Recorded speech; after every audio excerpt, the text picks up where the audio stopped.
Okay. Hey, it's Rob from Wheelworks Bike Shop in Dublin. We have a really cool bike for you today. This is, I didn't realise what it was and opened the box. I thought it was a regular colour, opened the box and just lost my shit. And thought we need to do an unboxing. Chad's really busy today, so I just grabbed him, stuck a camera in his hand and said, let's go and take this out of the box. Okay, so it's a Speed Concept. Not surprising really, I suppose we do a lot of Speed Concepts. It's an SLR 7 eTap AXS, so it's a SRAM Force electronic shifting on it, and it's a crazy wild color. This is really cool. Okay, and it's signed as well. Signature I don't recognize. So let's get that out of the way. This is deadly. Okay, so it is the paint scheme called Brand Mark, which is actually being changed now. There's a new version of it, so this one isn't actually available anymore. We ordered it before the new schemes came out. So it's the last one in existence.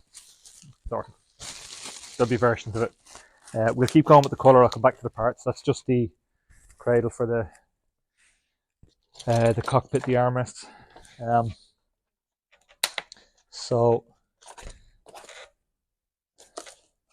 it's a single colour on the frame, one of the pinks, I can't remember which one, and we did what I think is radioactive pink for the logo.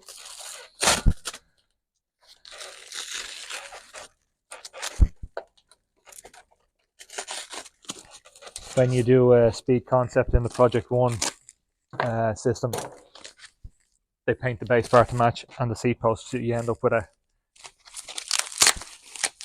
really cool colour palette all the way through. This looks like a mid-rise.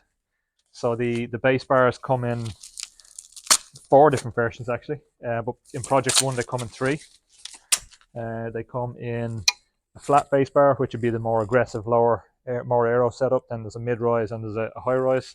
The mid-rise would be the most popular because most of the Speed Concepts we sell tend to be for people doing middle and long distance, and they want a slightly more relaxed position. So you end up with this nice curvy shape, and the bar is going to look pretty cool on there. We'll leave that down here for the moment.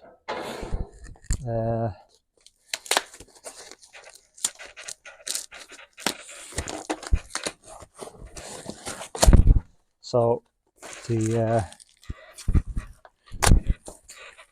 main frame is all the one color. There was I think we have another one coming in a fade.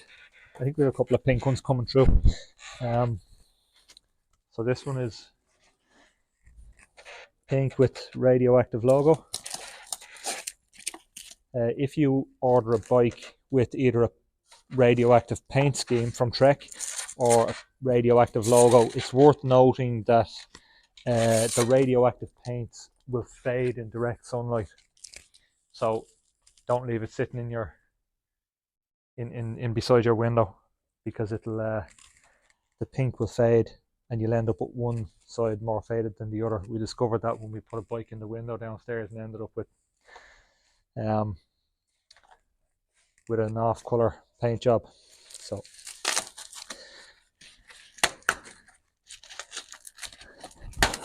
So this is built with SRAM Force eTap AXS 2x system, so 2 rings in the front, 12 on the back. It's electronic shifting. The SRAM system uses a nifty little removable battery. It's the same battery front and rear, so if you're out riding and one of your battery dies, you can switch them over to make your derailleurs work. So typically that will be the rear one that goes, because you shift a lot more on the rear gears than you do on the front. So if you're out riding and your rear one dies, you can switch it over, decide what ring you need to be in to get home, and then you can switch it into the back, and you'll still have rear gear shifting. Or if, like I did the other day, I had the front battery out to charge and left without it, you're riding a 1x setup, so you need to hope you don't hit any hills too steep to get over in the big ring. So the Speed Concept has some nifty features. You've got there's two Speed Concepts. There's a time trial frame and a triathlon frame.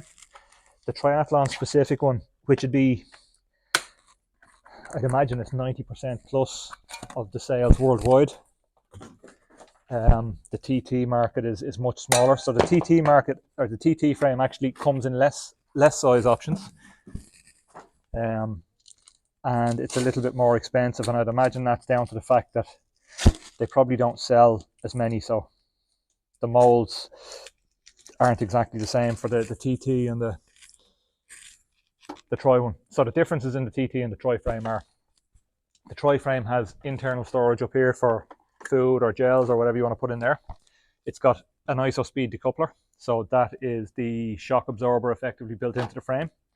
It's got internal storage, so this little guy pops out and you can put your tube, tire levers, mini tool, CO2, etc. into that. And we've done a separate video on how to pack that, because a lot of people struggle fitting things in there, and there is a specific way of doing it. So if you're having problems making your internal storage work, on our YouTube channel we have a video on how to do that, and a couple of tips on the best way to make it work. That sits into the frame, locks in place. The SLR, the Speed Concepts come with the triangle shaped bottle, which is in one of these boxes over here, the Aero bottle. That's included with it. And anything else we need to talk about? I'm going to pop the handlebar on just so that you can get an idea of what it's going to look like.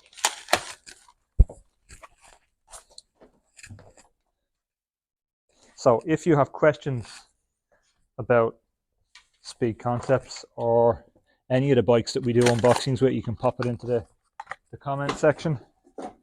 Time trial not have all those extra? No, so the time trial doesn't have the internal storage for the tools, it doesn't have the food storage, and it doesn't have the ISO speed. The reason being, the time trial bike is essentially the pro bike, so it's what the pro riders in the World Tour ride, and they don't need to carry food because the time trials are short. They certainly don't need to carry spares because they've got a car behind them with an extra bike, and they're not concerned about the comfort. So by taking those, every time you put a hole in a frame, you have to reinforce the frame. So you're making this area heavier here. Plus you've got the little compartment which is adding weight. The ISO speed adds more weight, and this internal storage here adds weight. So they remove all those things essentially and strip the frame out to make it lighter. The base bar on the time trial bike is slightly different as well. It's a UCI legal base bar, whereas the base bar for these guys is not UCI legal. It doesn't fit within the parameters of the rules that the UCI set out for handlebar shape. So the time trial bike has a slightly more aero bar. The TT bike is a slightly more restrictive shape. I'm going to see if I can fit these handlebars without making a mess of the cables, just so you can get an idea of them. The time trial bike, like I said, is also made in less sizes. It's not available in Project 1, so you can't order it in different colours. It's only available as a frame set, not as a bike. So you would buy the frame, fork, I think it comes with a seat post. It doesn't come with a cockpit, so you have to buy all the bits separately, decide what way you want to build it, and that's the way you do a time trial build. Whereas the Tri bike you can do through Project 1, you can customize the cockpit within Project 1, or you can buy it as a standard, what Trek calls a P1 Now bike. So one of the standard colours and build options where you don't change any of the... I'm just gonna... I wonder, can I just pop them through out the top so that we can put the handlebar on, just so you can see it. Yeah, that's probably not going to fit. No. Okay, let me just feed them through.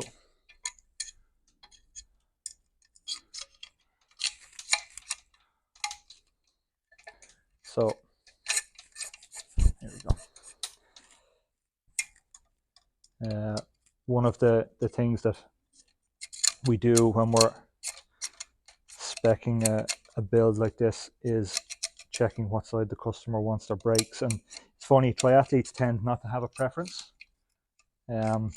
Roadies more often do, and mountain bikers and cyclocross or gravel riders almost 100% of the time do, because triathletes are never pulling the rear brake to skid around the corner, whereas mountain bikers and cross riders and gravel riders will often lock up a back wheel, and they need to do that instinctively and not be thinking about which brake is which or getting the wrong one because you just go over the handlebars. So I'm not going to set this up properly. I'm just going to fit it so you can get an idea of what the colour is going to be like. That's pretty cool. That's a really nice bike. So the SRAM AXS, the Force comes with power meter included.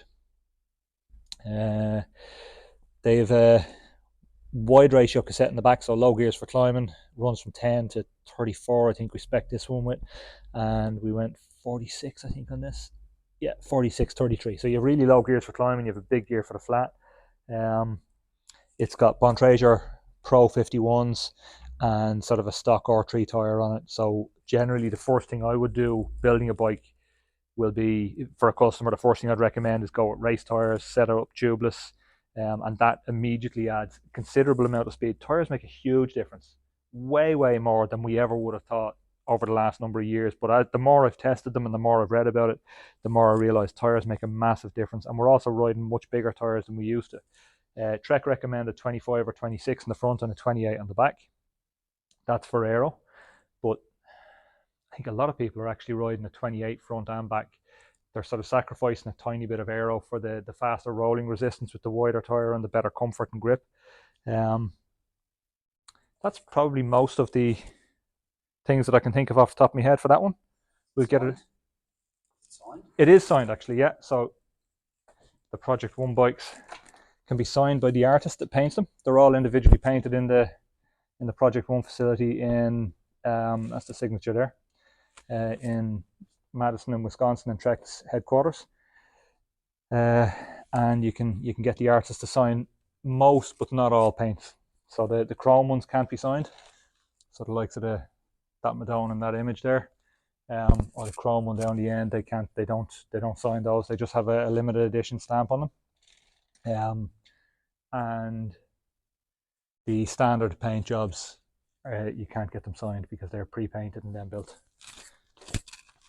So that's Trek Speed Concept SLR 7 eTap AXS in a small size with a custom paint. Let me know what you think of the colour, and if you have questions about this bike or Speed Concepts or Madones or any of the other Treks, pop them in the comments and I'll do my best to answer them either in the text or in one of the later videos.